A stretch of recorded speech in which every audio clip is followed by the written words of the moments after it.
customers dispute PNG Power debt list published today. The farewell today for Moana Pisimi, murdered on New Year's Day.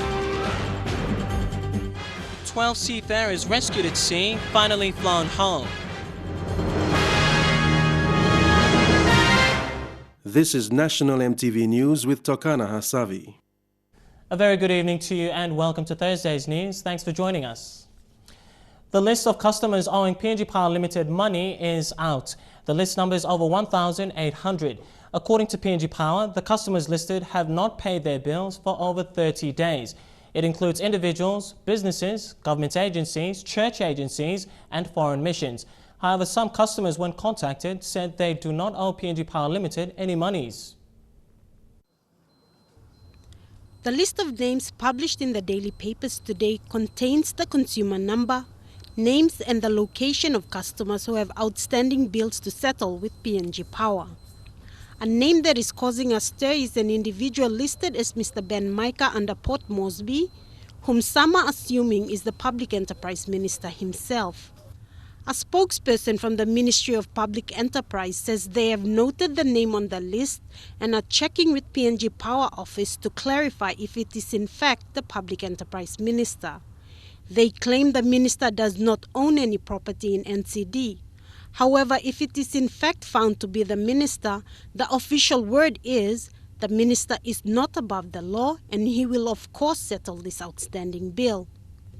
Some foreign missions have also been named in this list, notably the Korean Embassy, the Malaysian High Commissioner, the Australian High Com, the British High Commission, and the American Embassy.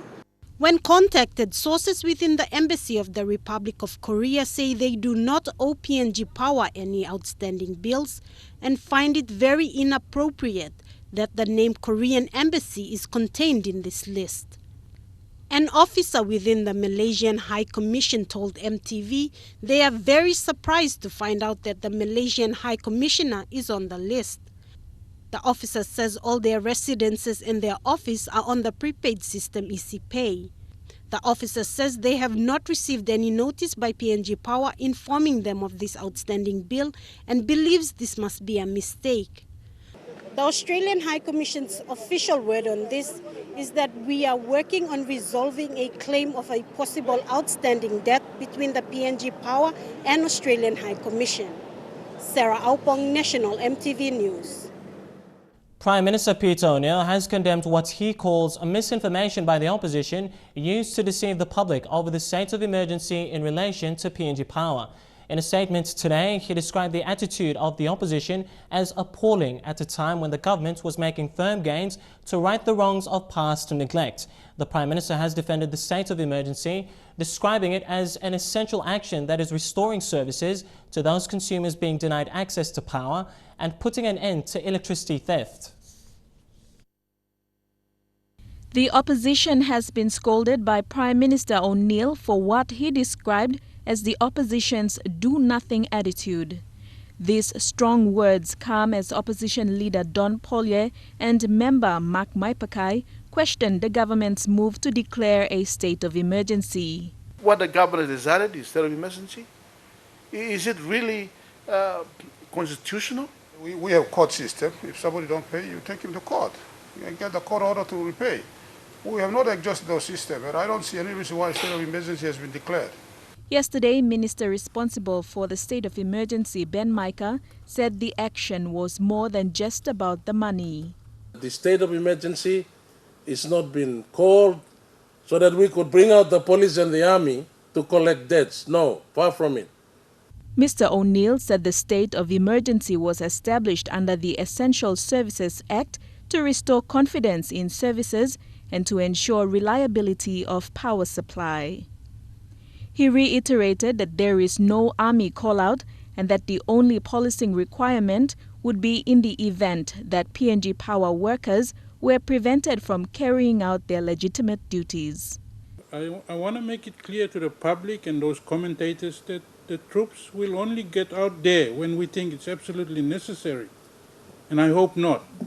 That must be made very, very clear, and there must not be any misunderstanding, and we don't want people to go around spreading rumors creating anxiety among the public.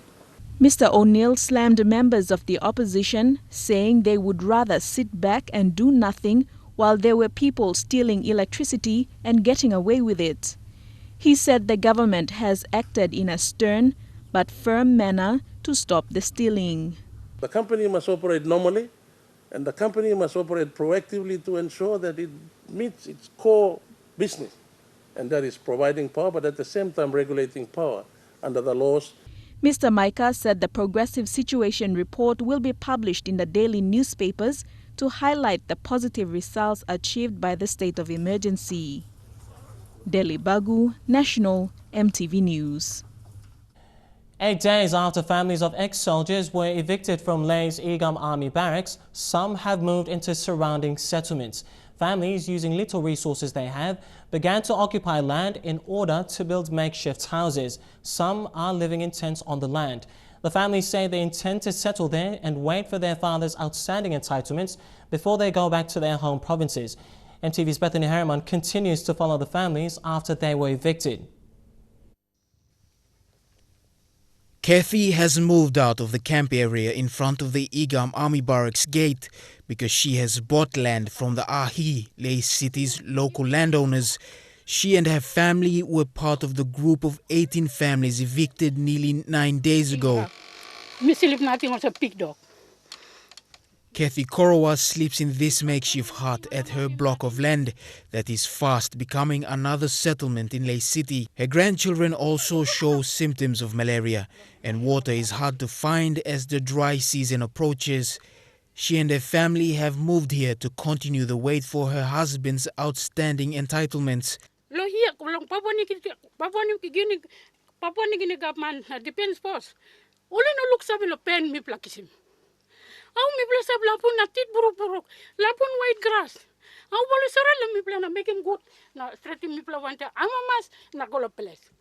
Her husband is in Port Moresby seeking his entitlements.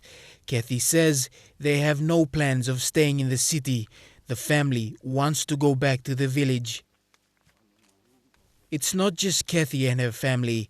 Just next door to her, the family of Dennis Kumabore, the veteran who spent over 45 years in the Defense Force, are doing it tough.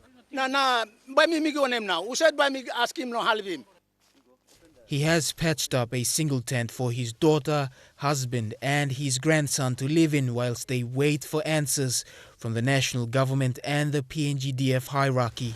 Now, this like personal walking in a street now. Look him how me like I'm stop. Sleep a tent now. Put yourself that's all now stop inside the no good to bus.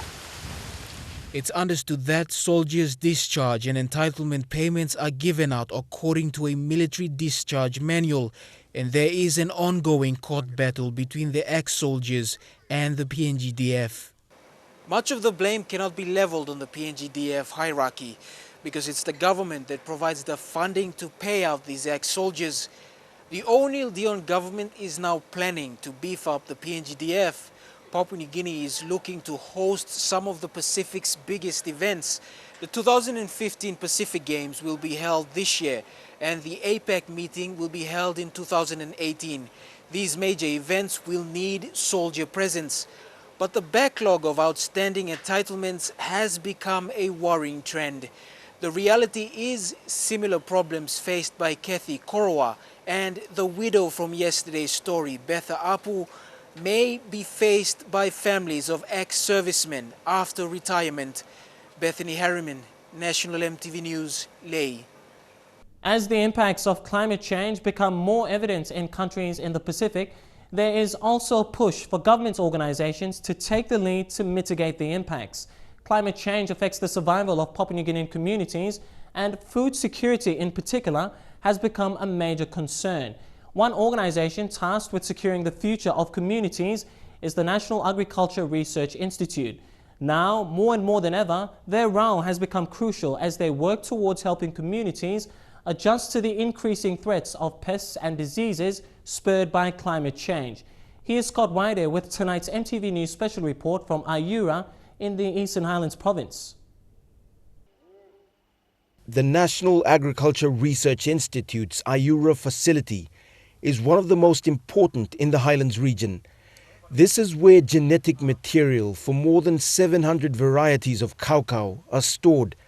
They are all native varieties collected over many years. This important crop is vital to the survival of many Highlands communities and forms one of the many layers developed for Papua New Guinea's defense against the impacts of climate change. This is the initial transfer from the tissue culture lab. So time we put it here pinis na grow go about a meter, we start cutting. So what we do is we cut from the shoot. So we plug all shoots now, we propagate again. While many think of climate change in terms of rising sea levels and increasing salinity in coastal areas, climate change in the Highlands has a different face. Before you may not been looking this little virus, it's been just now happen because of maybe the condition is good for this virus or good for the pest and all this. So you may get this like emergence of this kind of pests. So the humble cacao is a crop that is prone to disease infections and pest attacks. At Ayura, scientists continue to test and improve the varieties so that they can tolerate changes in weather and resist attacks by pests. So what we want to do is people like clean them tassel and then we give it back to the farmers so they can still have the same yield that they have before.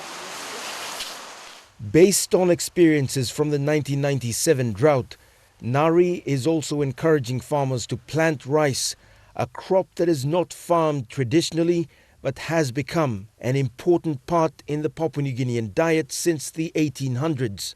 We are importing rice to the magnitude of almost more than 400 to 500 million annually.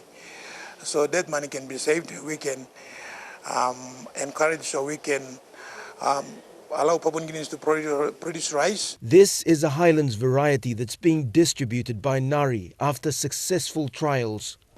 In the event of a climate change like drought, rice can be stored for a long time. People can harvest the rice in how many bags as they want, store them for a long time, and it can support them. Nari is an organization that seems to be doing well, but senior Nari officers say the bulk of their programs are donor funded. The disturbing reality is that the important programs face the risk of collapsing if donor funding dries up. But I think there should be a continuous funding channel to research to address issues affecting all the farming communities in PNG. So there is a gap, and that's real problem that is within us here. So maybe what we Nari are doing now is we are trying to look or collaborate with other partners. Nari is also plagued by structural and funding issues that affect Papua New Guinea's entire agriculture sector, which is a patchwork of both performing and ill-performing organizations and agencies. Scott Waide, National EMTV News. And among stories coming up after the break, the 12 people rescued in the waters between PNG and Australia flown home this morning. Stay with us.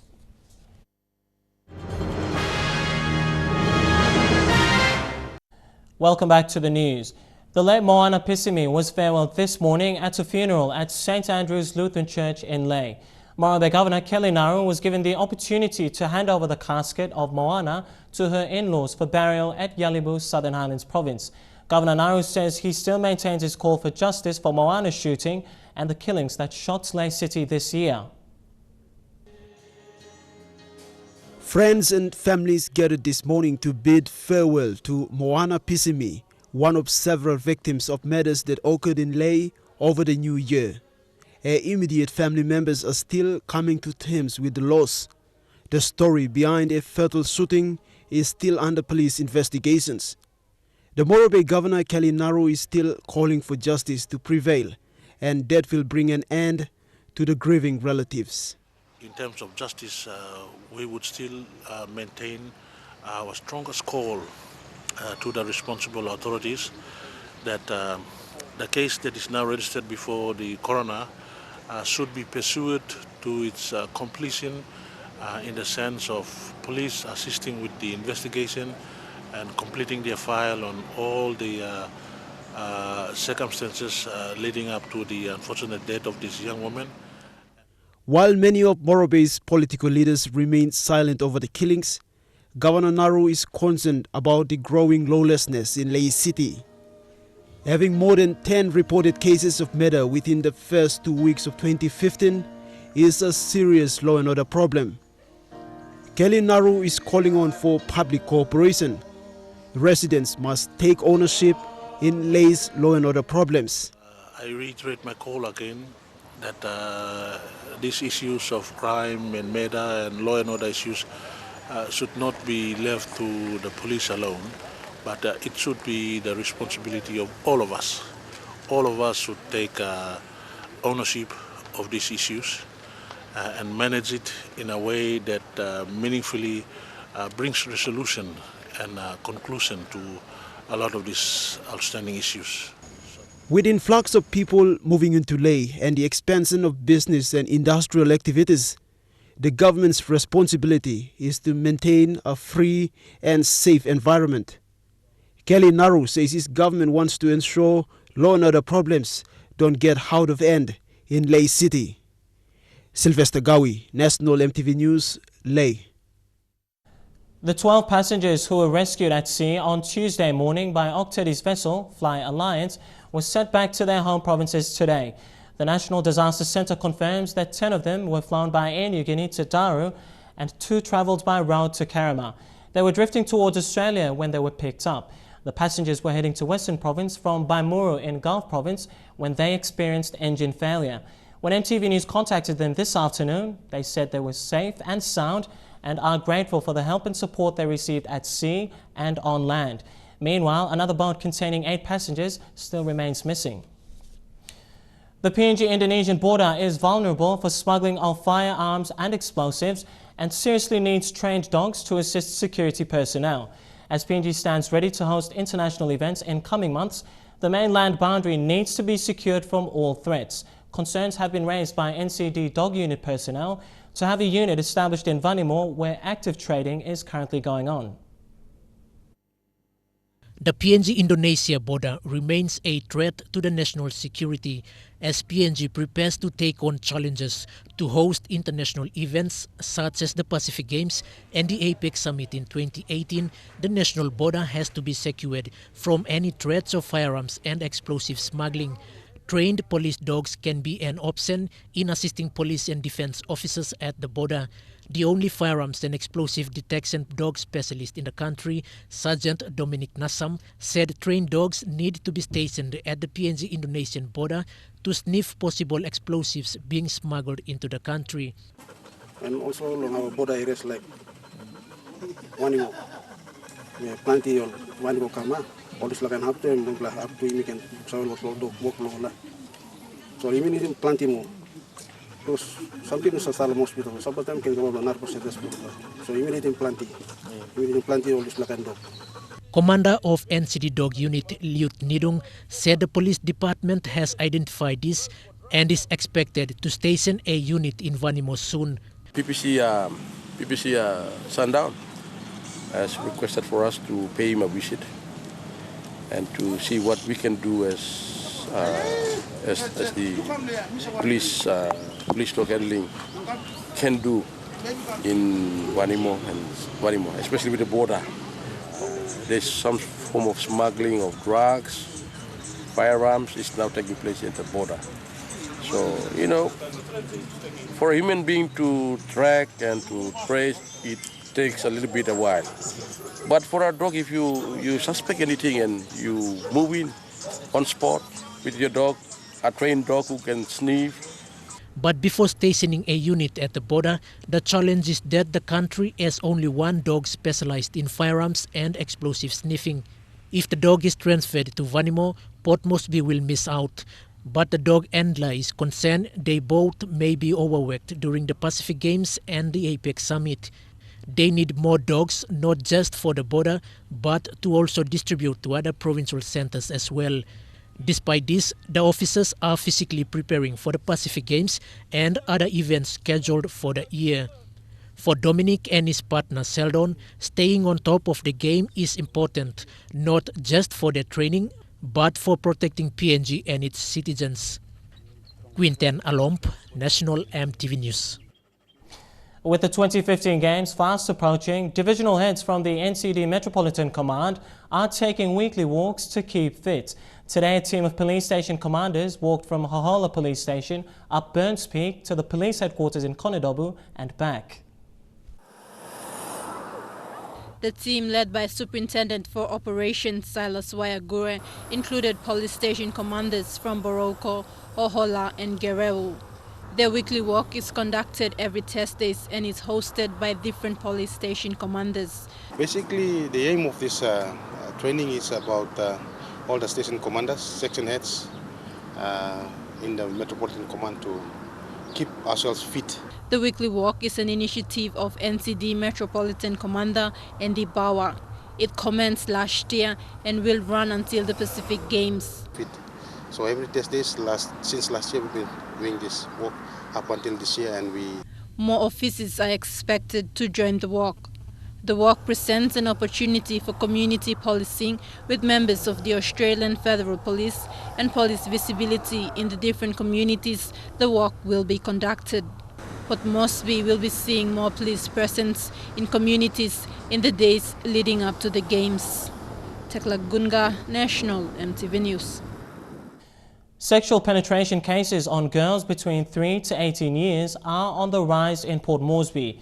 NCD police say at least 4 sexual assaults or rape cases are reported to police stations every week. Most of them are cases committed by close family members or people the victims trust. They also said most offenders are not properly charged and are set free by way of mediation through compensation. Meanwhile, not much counselling is given to victims and many are forced to live with the trauma. Former journalist and lawyer Korakin Levy is the new Deputy Secretary for the Policy Division of the Department of Communication and Information. Mr. Levy has over a decade's experience with policy, having been the acting senior legal officer and advisor to the National Security Policy Technical Working Committee within the departments of the Prime Minister and NEC. Mr. Levy's priorities include working closely with the National Information and Communication Technology Authority, NICTA, and the Rural Communication Rollout Project. Korakin Levy from Enga Province was last month appointed the new Deputy Secretary Policy for the Department of Communication and Information. His experience with policy spans over 10 years. Prior to his appointment, Mr. Levy was the acting senior legal officer and advisor to the National Security Policy Technical Working Committee within the Department of Prime Minister and NEC. I am looking forward to achieving most of what is outlined in the activity plan or the department's work plan. That's the phase 2 rollout of the IGs, the rural communication project, media strategy, how to deliver the SP Games and APEC 2018. 2 weeks into his job, and Mr. Levy said his immediate challenges include logistics and understanding his staff. He plans to build up the capacity of the policy division for a more effective team. His vision is to ensure that the information and communication technology or ICT sector is responsive to government's development aspirations to use ICT as a tool for development. We as the department responsible for policy matters, my firm view is that we should also have some oversight on the implementation. So it may be very technical, and the argument may be that it's rightly under the NICTA, but we should actively participate together to provide the oversight policy advice to the NICTA board. His priority now is to work with NICTA on the Rural Communications Project, the Integrated Government Information System which was launched last year, and the review of the Information Technology Board. Mr. Levy also mentioned the possible streamlining of the ICT sector players into a more effective and manageable unit to give value to government business. Delhi Bagu, National EMTV News. NCD Governor Powis Parkip says city rangers have no power to issue eviction notice to market vendors in the capital city. This follows a complaint raised by, numerous complaints raised by vendors at an informal market at Waigani. This market, located near the festival village, is where many residents come to buy fresh vegetables and cooked garden food. Defenders' complaints came after a vacation notice issued to them by the city rangers recently. And city governor, who is currently away from the province, says city rangers had no power to exercise such duties without the office of the governor or the NCD City Commission. The governor clarifies that the mandated task of the city rangers is to deal with bidonal vendors only. Madasi has said the market has been the only means of survival for more than 15 years in the capital city. The vendors believed that the market was formerly a high crime zone before their occupation. Before me play no market, me play no stop osem. Big pla bagara pemisa start logen. Plenty something osa kise carry go out. Plenty big pla heavy emisa start logen. So me play stop osem. 20 years he come down osem. Now me play. Okay, me play stop ya. Okay, ta lili heavy sa come up lo isla busia. Now I'm stop lig now. Okay, all big man osa come lo isla market na. Osa baim kai ya. Osa come. Osa feel free osa baim kai ke blo osa. Time all go lo main market. All hat lo osi warat blo on baim kai. Buyers also believe that the money spent really sustained the living of sellers and strongly supported the concerns raised by the vendors. Now all still on by market lawyer. I'm also planning KK lawyer, same time also Salim lawyer. I'm also saving me blood. Me no like him this lab. Meanwhile, Governor Fues Parko further clarified that he is not aware of the notice issued by city rangers and vowed to deal with it. Jacob Niru, National EMTV News. And now we take a look at the finance news. The kina closed unchanged at $0.3845 in the interbank market. And at Bank South Pacific, your kina was buying $0.377 $0.4587 Australian dollars, €0.3164 euro, and 43.77 Japanese yen. Looking at commodity prices at New York close, gold and copper closed lower, while coffee and cocoa closed the day higher. Palm oil and copper closed lower, while crude oil closed the day higher. And finally, on the stock market, the Dow Jones closed at 186 points lower, the ASX closed at 66 points lower, and the All Ordinaries closed at 22 points lower. And in stories making headlines overseas, Al-Qaeda claims responsibility for the Paris massacre. The main fuselage of Flight 8501 found, and rock climbers make it into the history books. That's coming up after the break.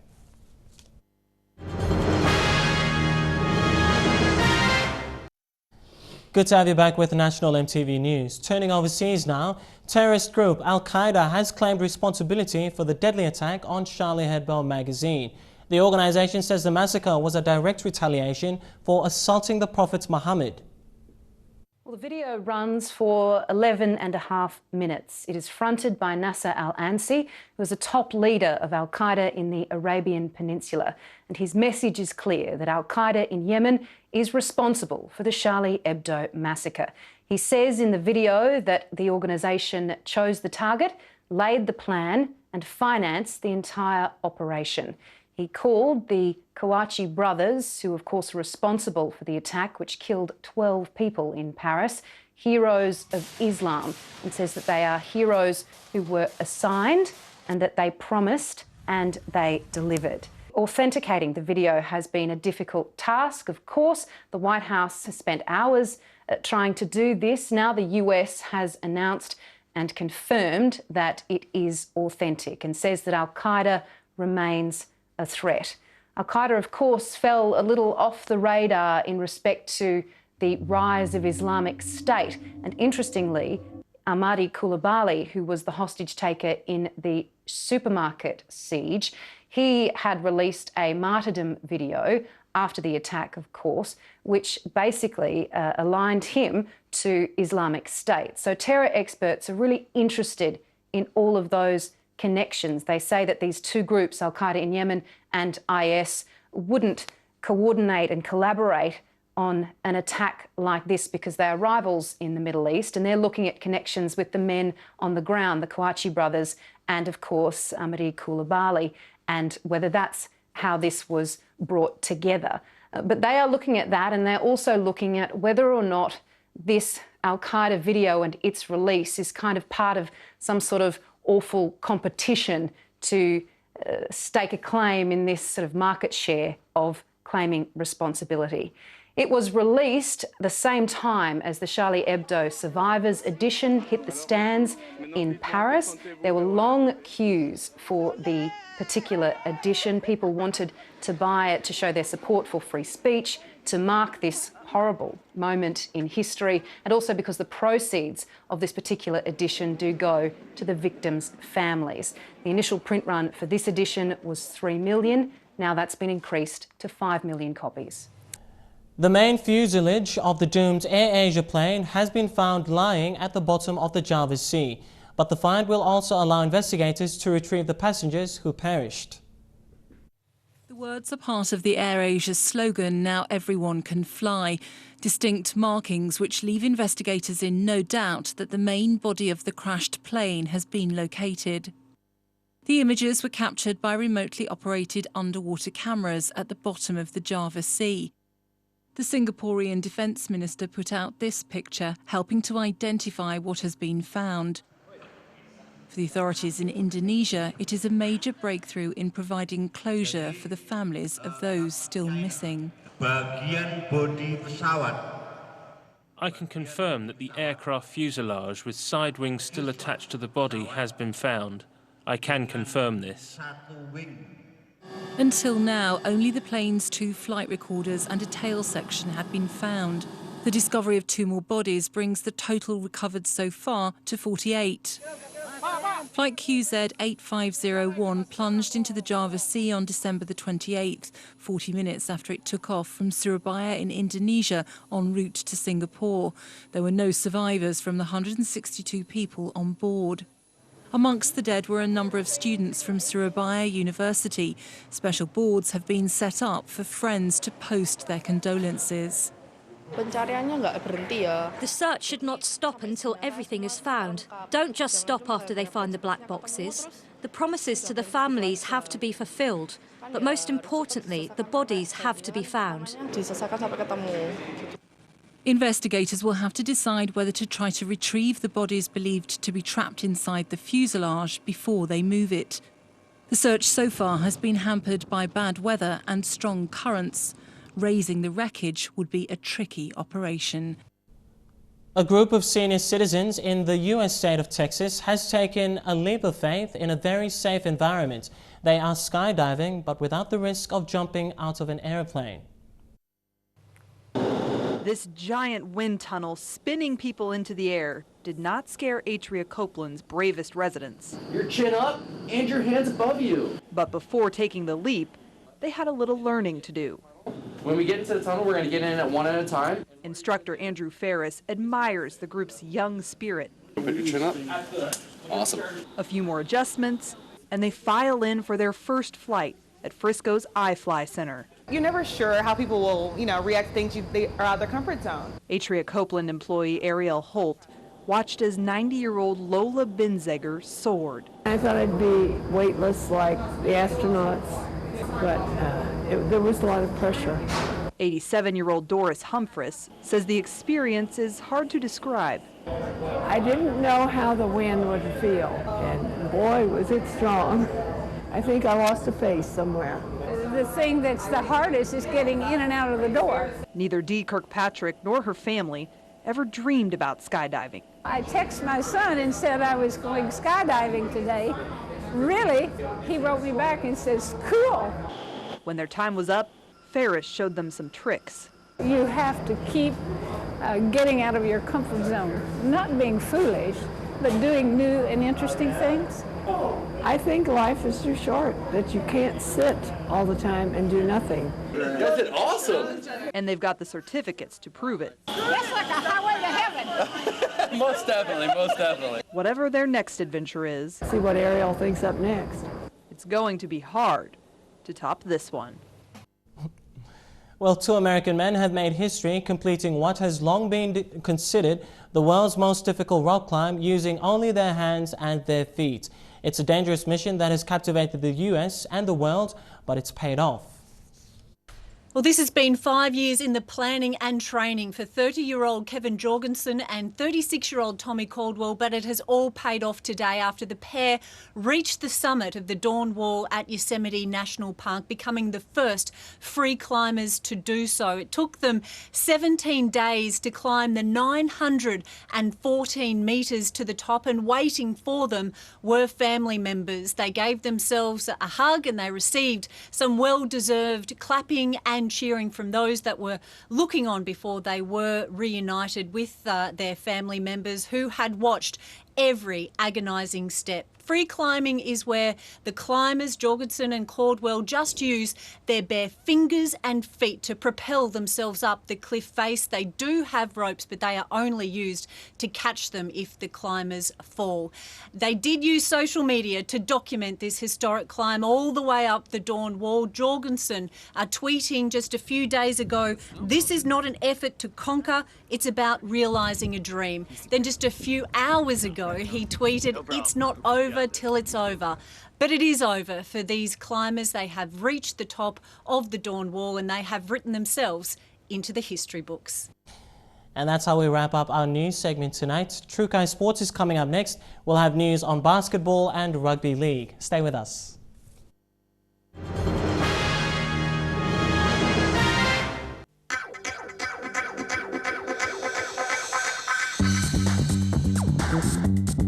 True Kai Sports.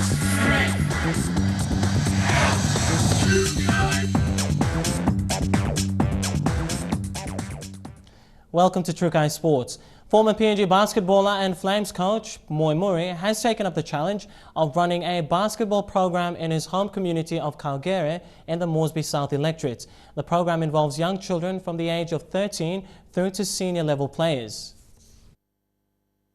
Moy Murray, a name that was famous in the Rabia Basketball Club during the 70s, 80s and the 90s, saw that he could make a difference in his very own community of Calgary by introducing basketball to young children and to keep them busy during the school holidays. This competition is run by us just for school holidays program, just running for the school holidays just to keep them occupied during the school holidays. Yes, within the four divisions, we have under 13 boys and girls, under 15 boys and girls, under 17 boys and girls, and then we have open division, which is under 20 upwards. The name Murray is a household name that is famous in the Calgary community and on the basketball courts with the likes of Dia Murray, Porari Murray and Apia Murray, who have put the PNG basketball on the map. Moy would like to create more basketball players from the community to follow in their footsteps and to call Calgary the home of basketball. There is no proper sponsor running their program. The Murray family has been backbone and very supportive because of the love and the passion they have for the sport. I've done this thing long time ago when I grew up. I was growing up in the settlement, everybody says it's not this area, but then I thought about bringing basketball back into Calgary, which I went out and played with Coleman back early 70s. When I came back, we have produced a lot of young talent over here. The thing was, my main aim was to change Calgary, while people have seen it from outside. A lot of years we've struggled to find sponsors. Once a year we go back to our minister at the moment, Justin Tatinko, has helped us with sort of kind sponsorship of trophies and a little bit of money. He's the only sponsor at the moment, but we're struggling to find sponsor at the moment. Calgary was once a notorious place with basketball being introduced by former basketballer Moy Murray. It has brought development in this community. Mike Hoime, National EMTV Sports. To Rugby League, organisers of the Coca-Cola Epatas Cup want to see more teams from Central Province taking part. The southern leg of the Coca-Cola Epatas Cup is slated for February 2nd. CCIC coordinator James Ngune said so far 8 teams have registered for the competition. 12 teams will commence the competition with more emphasis on having teams from the Central Province. Nunez says unlike previous years, the southern leg of the Coca-Cola Epatas Cup is looking far and wide, and the Central Province is no exception. as long as the competition is staged here in Port Moresby, the central teams will have to take part. Because there are a lot of benefits coming from that way. A lot of central guys are getting picked by in the city. Semi-competition, digital cup now, and these are the kind of benefits that we want to deliver to the people of Central and to the people of Southern region. Last year, Lakwaharu and Maire Eagles were the only two teams from the Central Province who participated. Having the Enga Governor Grand Chief Peter Ipatas and leading soft drinks manufacturer Coca-Cola back in the competition for the last 16 years are signs of commitment to notch up the level of competition as it makes its priority known, the talent search mission. This is actually the breeding ground for the current rugby league stars. I confidently say that. People like Dean High and people like David Loco and all these guys have actually come up from the digital cup.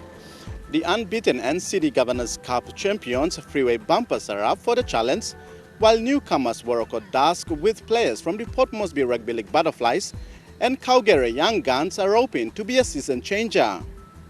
Tere Alex, National EMTV Sports. And Trukai Sports continues with more updates coming up after the break. Stay with us. Trukai Sports. Good to have you back with Trukai Sports. Turning overseas now to the Asian Cup. Goalkeeper Ryan Matt may be rewarded for his Asian Cup cronies with English giants Liverpool set to make a play for the Socceroos star. In the meantime though, Ryan and his Australian teammates are fully focused on Saturday's showdown with South Korea in Brisbane. Two euphoric victories, but the Socceroos are sporting the odd battle scar, and the players are expecting another round of selection changes to keep the side fresh heading into the knockout stages. That's why we've got 23 players, and I think in this tournament the players we have and the ones that have come in the other day did really well. So I think we've all got confidence in all our players to be able to come on and do a job. It's likely skipper Mile Jedinak will again be rested despite receiving round-the-clock treatment on his injured ankle. He's in the physio room every day getting treatment, so they're doing all they can to get him back as quick as possible. Whether it's the game coming up or the quarter-final, he'll definitely be playing another part in this tournament. The Socceroos would have been watching with interest as China came from a goal down to defeat Uzbekistan in Brisbane last night. And there is the equaliser from Wu Si. The 2-1 victory puts the Chinese in the box seat to top Group B, in which case they'll play the loser of Australia and South Korea in the quarters.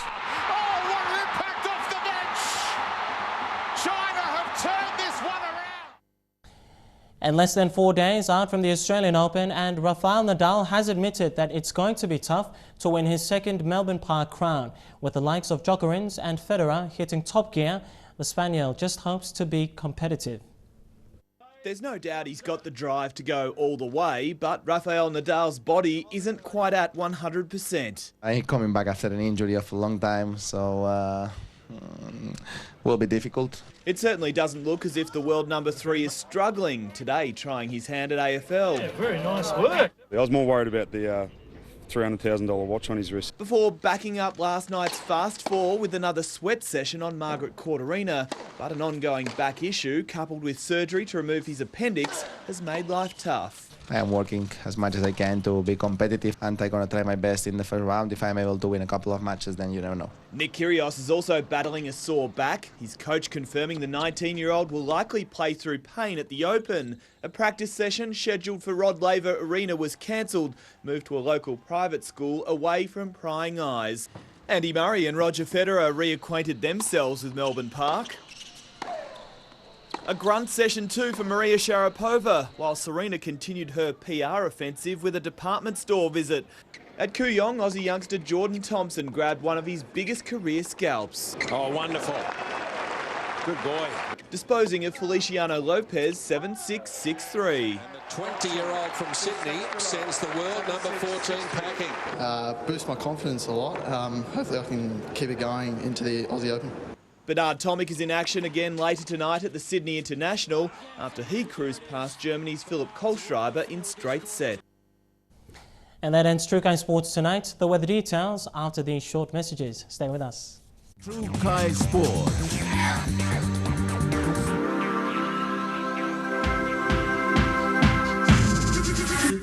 Trukai Sports. This weather information is brought to you by Tablebirds. A quick look at the weather forecast for tonight and tomorrow in southern region. Port Moresby, cloudy weather with a shower or two expected. In Momase, all centres to look forward to showers. In the New Guinea Islands, few showers expected in Lorengau, Kimbe and Buka. And lastly, in the Highlands region, all centres showers then morning fog, except Mendi and Wabig to look forward to evening showers then morning fog. Now before we go, quickly recapping our main stories again tonight. Customers dispute PNG Power debt list published today. Also, the funeral service today to farewell Moana Pisimi, who was murdered on New Year's Day. And Nari taking the lead to mitigate the impacts of climate change. Well, that's been National EMTV News tonight. On behalf of the entire news crew, I'm Tokana Hasavi. You take care and have a good night.